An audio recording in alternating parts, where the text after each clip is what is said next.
Des de l'Associació de Dones La Pesquera de Beseit han dut a terme una proposta molt original. Ens referim a un tast on el xocolata ha estat el gran protagonista. S'ha pogut degustar i aprendre al voltant de l'arbre del cacau, el fruit, els processos de producció i, sobretot, del xocolata. La nostra filosofia és l'intentar prendre consciència de la importància que té de lo que menges, no? Pues el xocolata és un dels ingredients que en les festes, en les tradicions, sempre està present, no? I aquesta ha sigut la idea, d'apropar el món del xocolata i fer una degustació dels diferents xocolates. El tast ha anat a càrrec de l'empresa de Tarragona Creo, un negoci familiar especialitzat en xocolata des de fa 3 generacions i que ha portat 6 varietats d'este producte per a despertar tots els sentits. He portat cacaus purs, he portat nips de cacau, que és com la base, a partir d'aquí fem el cacau. Llavors he portat nips, cacau pur, xocolates des del 75 fins al 85% i també hem portat xocolata a la pedra per acabar en una mica el toc dolcet, no?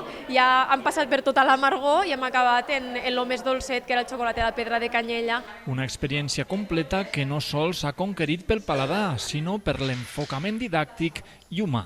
El xulo de les cates és provar el producte, parar-te, degustar-lo bé, saborejar-lo bé, prendre el teu temps, però també hem de saber d'on ve aquest producte, perquè clar, si no ho sabem, aquí estem perdent una part.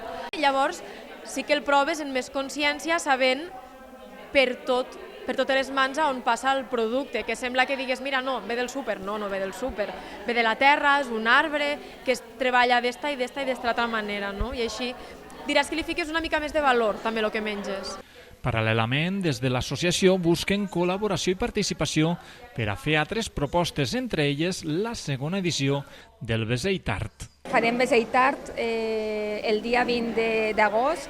És una fira d'art i artesania en la que la idea d'apropar l'art a través dels artistes locals i de segona residència. Del xocolata a l'art, l'Associació de Dones La Pesquera de Beseit continua treballant per la cultura i la comunitat al municipi. Per això, el pròxim 20 d'agost, l'art prendrà els seus carrers en la segona edició d'esta jornada artística a l'aire lliure.